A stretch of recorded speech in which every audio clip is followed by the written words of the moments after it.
Après 3 changements de programme manager, 1 million d'euros partis en fumée et une équipe en burn-out, le projet Data Cloud IA tant attendu n'est toujours pas finalisé en termes d'implémentation et opérationnel. Ce projet qui devait tant susciter de nouveaux produits, de l'innovation, de l'agilité et beaucoup de belles surprises se révèle être une déception, une perte de budget énorme et beaucoup de tensions au sein des équipes. Bienvenue sur ma chaîne Cloud Service Déploie. Si c'est la première fois que vous me découvrez, je suis votre expert Cloud IA, automatisation, avec mon diaquetonam bien sûr. Et aujourd'hui, j'aimerais qu'on parle des 3 erreurs fatales qu'on a l'habitude ou que les équipes ou sinon les programmes ou les entreprises, je dirais, commettent sur les projets cloud, IA et automatisation. Et oui, comme je l'ai introduit, vous comprenez que les projets cloud, c'est des projets qui demandent énormément de budget. Donc il y a toujours des tensions autour de ces projets-là et c'est des projets qui font appel à beaucoup de technologies, d'innovation et donc c'est des projets extrêmement, on va dire, très complexes. Et donc, vous vous posez la question, ou sinon vous vous posez déjà la question, quelle peut être l'erreur fatale qu'on ne peut pas rattraper ou qui est irrécupérable par rapport à un projet technologique où on se retrouve dans un monde avec plein d'experts et beaucoup de diversité. Oui, c'est légitime, c'est une question intéressante. Restez avec moi et on décortique cela ensemble. La première erreur pour moi et que j'ai remarqué chez les clients auprès desquels j'ai eu à effectuer des missions, c'est le fait de penser que l'infrastructure est un accessoire. Oui, c'est pas un accessoire l'infrastructure, oui, parce que moi je dirais que le projet data, c'est un cloud IA data bien sûr, est un projet, est une finalité de l'infrastructure. C'est-à-dire que vous ne pouvez pas mettre en place un projet IA Data qui réussit brillamment ou sinon qui vous procure une solution de data qui est très utile, bénéfique pour votre entreprise sans avoir à penser une infrastructure, à l'orchestrer et je dirais même l'implémenter avant de l'entamer. Parce qu'en général, ce que je remarque chez les clients, c'est qu'on commence plutôt dans le sens inverse.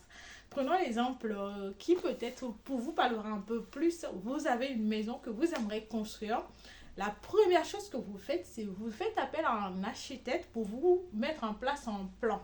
Et ensuite, une fois que vous avez validé le plan avec l'architecte, pardon, vous passez à la phase d'implémentation et vous vous entourez bien sûr des bonnes personnes, les maçons, les peintres et tout ce qui a comme besoin autour de votre projet de construction.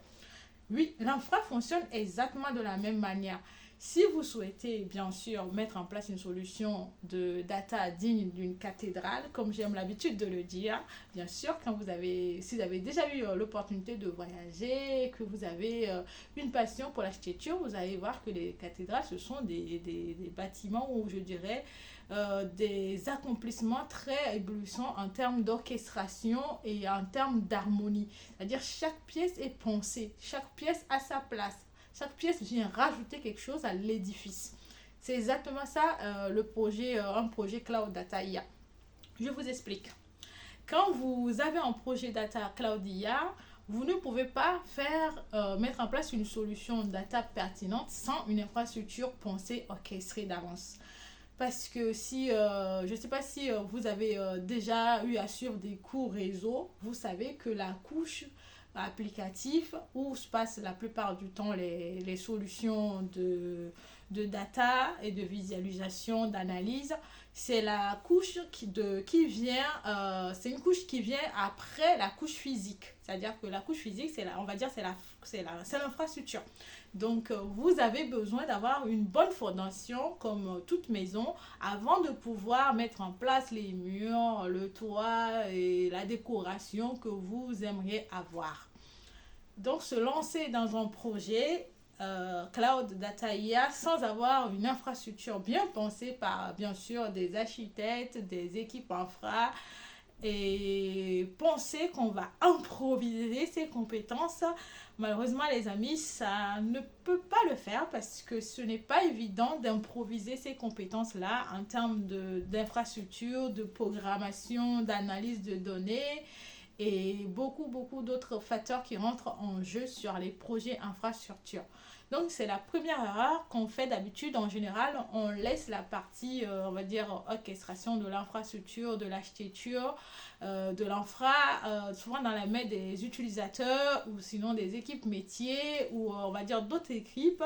Et c'est à la fin du projet, on se rend compte qu'on a dépensé énormément, mais les technologies qui sont en place ne permettent pas de mettre en place notre expression de besoin ou de valoriser les données, les bonnes données. Donc, c'est un peu, on va dire, la première problématique auxquelles sont confrontées les entreprises quand on se lance dans des projets technologiques innovants de cloud et de l'IA de données. Donc, après, la deuxième, on va dire, la deuxième grande erreur que je remarque aussi la plupart du temps, c'est le fait de ne pas avoir une politique de données, une politique de sécurité de données. Qu'est-ce que je veux dire par là? On va dire que vous avez tout ce qu'il faut, que vous avez votre besoin de solutions data et que ensuite vous avez les données que vous devez récupérer, on va dire un peu partout par rapport à vos composants, à votre infrastructure. On va mettre des données dans le cloud et on ne se pose pas la question de savoir quel est le niveau de sensibilité de ces données-là. Oui, c'est à ça que sert une politique de sécurité de données, identifier les niveaux de sensibilité de données. Je prends un exemple clair, par exemple, vous avez les données sensibles, vous avez les données secrètes, vous avez les données, on va dire, normales, ordinaires. Et on ne peut pas se permettre de balancer tout ça comme ça dans le cloud juste parce qu'on a envie d'avoir une solution pour visualiser ces données et mettre en place de nouveaux produits. Il faut une politique qui permet de dire que, par exemple, si vous avez des données secrètes ou des données, on va dire, qui sont d'une sensibilité très élevée, il faut mettre en place ce niveau de chiffrage avant de pouvoir connecter ce composant-là ou cet équipement-là au sein du cloud ou à un autre équipement ou application dans le cloud. Ce qui vous permet, vous, de sécuriser les assets, de sécuriser vos données parce qu'aujourd'hui, avec l'IA, nos hackers sont très bien outillés pour pouvoir organiser ou sinon orchestrer les grandes fuites de données qui aujourd'hui aujourd'hui ils mettent tous les données dès que les données sont hackées, ils le mettent même sur internet, qui mettent ça à la disposition de n'importe qui. Vous imaginez si vous êtes par exemple dans une banque et que vous retrouvez les données de vos clients sur le net, vous imaginez le scandale que cela peut produire auprès de vos clients. Donc ne pas avoir une politique de sécurité de données, c'est à cela que ça mène. Il faudrait avoir, et ça en général, c'est quand vous avez une équipe de sécurité qui a une grande influence, un leadership affirmé et qui a en place des processus bien définis pour accompagner les équipes data. En général, ça se passe très bien. Mais quand vous vous retrouvez, on va dire que vous vous retrouvez par exemple avec une équipe sécurité qui n'est pas assez importante ou qui n'est pas très présente dans vos projets data, l'idéal c'est quand même que vous élaborez des règles qui vous permettent de traiter en fonction de, on va dire, de la criticité ou de la sensibilité des données, comment on doit crypter. Je prends un exemple, par exemple, le protocole TLS 1.2 que tout le monde connaît maintenant, qu'on ne peut pas mettre en place un client qui communique avec un serveur dans le cloud et puis ensuite laisser les deux équipements dialoguer sans un minimum de protocole TLS 1.2 entre les deux. Donc ça c'est on va dire un exemple pratique comme j'aime l'habitude de le dire, qui vous permet de protéger les données et aussi protéger vos utilisateurs si vous avez des clients qui sont concernés par ces données là. Donc l'idéal, si vous avez commencé par mettre en place un projet ou une solution de data, c'est de pouvoir mettre en place une politique de sécurité de données afin de ne pas retrouver vos données, afin de ne pas être exposé à une fuite de données, à des accès, on va dire, non autorisés aux données. parce que quand on laisse les utilisateurs, par exemple, avoir la main sur la manipulation des données sans avoir des accès, des privilèges bien définis en fonction du niveau de sensibilité des données, en général, on est exposé à cela. Même, je prends un exemple très concret aussi également. Vous allez voir, par exemple, en 2023, en mai, on a l'entreprise Tesla, dont 2 employés ont mis sur le net les données de l'entreprise et ils se sont retrouvés avec une amende à plusieurs millions pour des règles qu'ils ont enfreint en termes de RGPD. Et aujourd'hui, on a également Dora aussi qui permet de pouvoir vous aider en termes de conformité, d'exigence par rapport à la sécurité des données. Donc, n'hésitez pas à vous entourer des bons experts sur la question pour pouvoir mettre en place une politique très rigoureuse de sécurité pour pouvoir retrouver, on va dire, pouvoir permettre à votre projet de bénéficier auprès de vos clients d'une bonne confiance en ce qui concerne leurs données. Donc, le troisième point qui aussi n'est pas du moindre, mais très important, après les 2 points qu'on a énumérés, si vous vous rappelez très bien, la première, c'est s'entourer des experts en infrastructure, programmation, sécurité, surtout des architectes fonctionnels, techniques, et ne pas se lancer sans aucun plan bien pensé, orchestré de l'infra sur des projets data. Également, le deuxième point dont on a parlé, c'est la politique de sécurité des données. Et le troisième, qui n'est pas du moindre, c'est le fait de savoir choisir de manière stratégique ces outils. C'est-à-dire que quand on fait un projet data, on va par exemple choisir des bases de données. Et les bases de données, c'est en général en fonction des données que vous souhaitez, on va dire, traiter ou que vous souhaitez visualiser. Par exemple, si vous avez des données structurées, vous faites appel à des bases de données qui sont par exemple SQL qui traitent de manière très efficace les données structurées.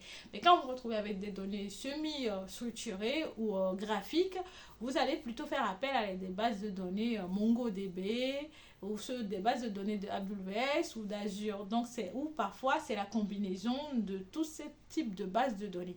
Donc, il faut avoir des experts sur le sujet pour vous aider à choisir de manière stratégique par rapport à la vision de votre projet data, le meilleur outil ou la meilleure technologie pour vous accompagner. Pareil pour les outils d'orchestration. Quand vous allez vouloir choisir un orchestrateur pour les jobs de traitement des data que vous allez mettre en place, vous allez choisir des orchestrateurs, soit des orchestrateurs propriétaires ou des orchestrateurs open source. Et ça aussi, il faut vraiment quelqu'un qui a l'expertise sur le sujet pour vous aider à faire ces choix.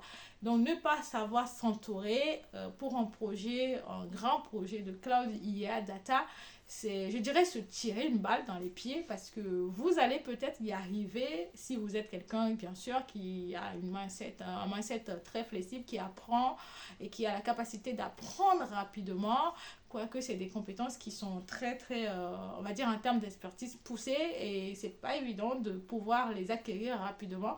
Donc, entourez-vous bien des bonnes personnes, des bons profils, parce qu'un projet data, ce n'est pas de l'amusement et ce n'est pas le projet le plus facile à faire. Et si vous avez envie de faire de votre infrastructure un atout stratégique, vous savez quoi faire. Contactez-moi, on en discute et on parlera ensuite de plusieurs d'autres points qui sont par exemple l'automatisation, intelligence dans votre projet data. Ça aussi, c'est un point qu'il faut voir.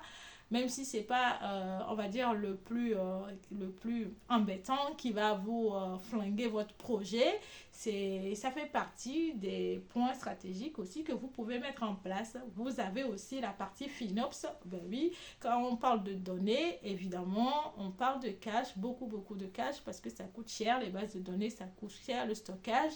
Donc, il faudrait vous faire accompagner aussi par des FinOps pour vous aider à analyser et faire les bons choix.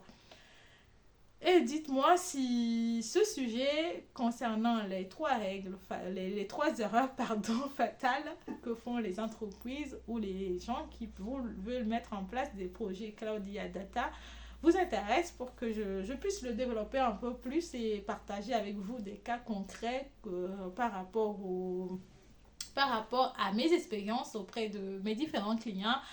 Je pense que la partie sécurité dont j'ai parlé, je prends l'un de mes clients qui a le plus mis cela en place, qui a réussi cette partie.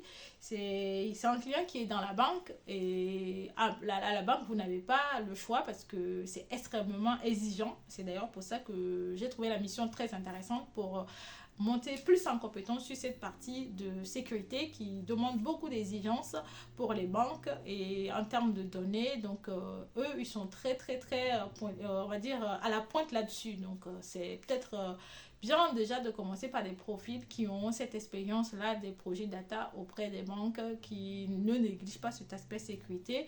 Et si vous souhaitez aussi vous faire accompagner par la partie FinOps, je vous conseille plutôt les profils qui ont affaire à des opérateurs parce que les opérateurs, c'est des gens qui sont, moi je dirais, c'est des personnes qui sont propulseurs de l'innovation.